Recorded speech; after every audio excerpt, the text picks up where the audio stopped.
Hello students, हम व्यावसायिक अध्ययन के अध्याय 9 व्यापारिक विधि एवं अनुबंध अधिनियम को यहाँ पर पढ़ रहे हैं। विधि या अधिनियम, नियम क्या होते हैं उसकी परिभाषा सबसे पहले।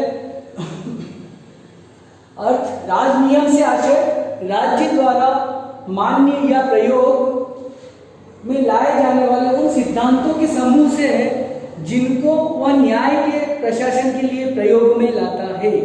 ऐसे नियम, ऐसे कानून, ऐसे आपके जो है सिद्धांत जो न्याय के प्रयोग के लिए, प्रशासन करने के लिए, समाज को नियंत्रित करने के लिए काम में लिए जाते हैं, उनसे आशय है। अब यहाँ पर व्यापारिक विधि में हमारे कौन कौन से नियम अधिनियम लागू होते हैं, तो उसमें बहुत सारे आपकी बुक में दिए हुए हैं। उसमें से कुछ के नाम मैंने यहाँ पर लिखे हैं, आप याद रखिएगा।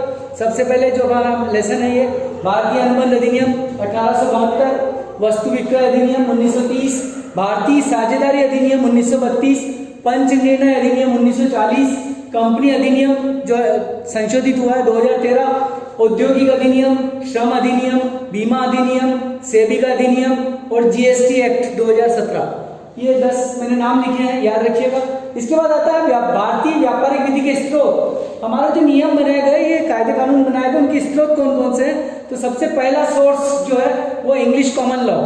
हमारे यहाँ पर जो कॉमन लॉ बनाया गया है उसका आधार है अंग्रेजों का जो कानून है, वो अंग्रेजों के लिखित, इंग्लिश में जो है लॉ लिखित में नहीं है, मौखिक है, तो उसको हमने आधार मानकर अधिकांश कानून हमारे उसी से लिए गए हैं। फिर आता है नेक्स्ट परिनियम, जो संसद द्वारा, जो हमारी भारतीय संसद है उसके द्वारा जो कानून बनाए जाते हैं, जो नियम बनाए जाते हैं, वो भी हमारे विधि के स्रोत है, व्यापारिक विधि के स्रोत है।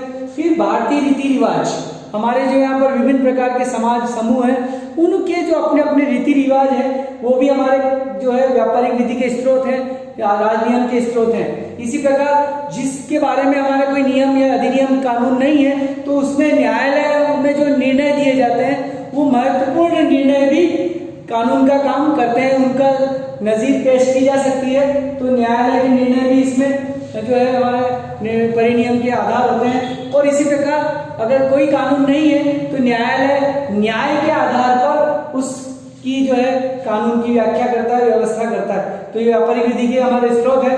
अब आता है हमारे अनुबंध की परिभाषा। अनुबंध जो कॉन्ट्रैक्ट है उसकी परिभाषा जो हमारे अनुबंध अधिनियम 1872 में दी गई है, 2H धारा है उसकी, उसमें लिखा गया है अनुबंध एक ऐसा ठहराव है जो राज नियम द्वारा प्रवर्तनीय है। ऐसा ठहराव, ऐसा कॉन्ट्रैक्ट जिसको हम कानून द्वारा लागू करा सकते हो, अनुबंध है। तो ठहराव की परिभाषा हुई प्रस्ताव और स्वीकृति।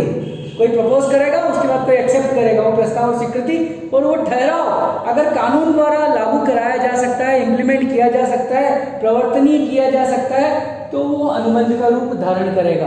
तो पहले ठहराव होगा, ठहराव बनने के लिए प्रस्ताव स्वीकृति होनी चाहिए, और वो ठहराव हमारा कानून द्वारा मान्य होना चाहिए, कानून द्वारा लागू किया जाने वाला होना चाहिए, तो अनुबंध का रूप धारण करेगा। इसी प्रकार आगे आता है आपका वेद अनुबंध के लक्षण या आवश्यक तत्व। एक अनुबंध में किन किन तत्वों का होना आवश्यक है, वो हमारा वेद माना जाएगा।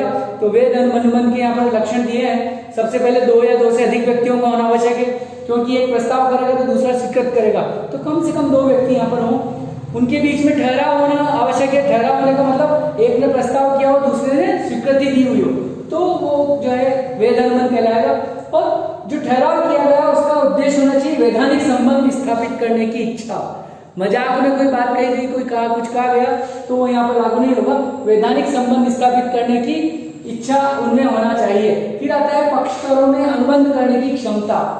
जो पक्षकार हैं, दोनों प्रस्ताव और स्वीकृति करने वाले, उनमें अनुबंध करने की क्षमता। 3 व्यक्तियों को स्पष्ट रूप से अयोग्य घोषित किया गया है। जो वयस्क नहीं है, 18 साल से कम है, वो जो न्यायालय द्वारा जिसको अयोग्य घोषित किया गया है वो, और जो अस्वस्थ मस्तिष्क का व्यक्ति है, जो वो 3 व्यक्ति अनुबंध नहीं कर सकते हैं। उनके बीच, दोनों पक्षों के बीच में सहमति का होना आवश्यक है। एक ने प्रस्ताव किया, दूसरे ने सहमति दी हो, और सहमति भी कैसे होनी चाहिए? स्वतंत्र सहमति होनी चाहिए। किसी दबाव के कारण या पक्षकारों में जो स्वतंत्र सहमति होना जरूरी है। उनमें किसी को प्रेशर में लेकर, अनुचित दबाव डालकर, इन्फ्लुएंस के प्रभाव में लेकर, छल के द्वारा, कपट के द्वारा, मिथ्या वर्णन के द्वारा उनसे स्वीकृति नहीं ली गई हो। अनुबंध में वैधानिक प्रतिफल का होना जरूरी है। आपने कुछ लिया है तो उसके बदले में कुछ देना प्रतिफल कहलाता है, तो ये प्रतिफल का होना वहां पर आवश्यक है। जो अनुबंध किया जा रहा है, जो ठहराव किया जा रहा है, उसका वैधानिक उद्देश्य होना चाहिए, वैधानिक रूप से वह सही होना चाहिए। किसी गलत कार्य के लिए किया गया अनुबंध वैधानिक नहीं माना जाएगा। इसी प्रकार निश्चितता, जो अनुबंध किया जा रहा है उस घटना के घटित होने की निश्चितता होना जरूरी है। निश्चितता होगी तो उसका निष्पादन संभव होगा। जिस अनुबंध का निष्पादन संभव नहीं होता है उसे अवैध अनुबंध माना जाएगा, वैध अनुबंध नहीं माना जाएगा। इसी प्रकार ठहराव स्पष्ट रूप से व्यर्थ घोषित नहीं होना चाहिए। जो शुरू से ही, स्टार्ट से ही व्यर्थ घोषित किया गया है, कानून द्वारा अमान्य है, ऐसे प्रस्ताव को, ठहराव को जो है वैधानिक अनुबंध या वैध अनुबंध नहीं कह सकते। और लास्ट बट नॉट लीस्ट, वैधानिक औपचारिकताओं का पालन। आप जो ठहराव कर रहे हैं, जो अनुबंध कर रहे हैं, उसमें सारी वैधानिक जो क्रियाएं हैं, वैधानिक औपचारिकताएं हैं, उनको पूर्ण करना जरूरी है।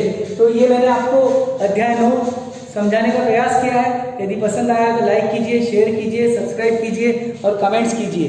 धन्यवाद।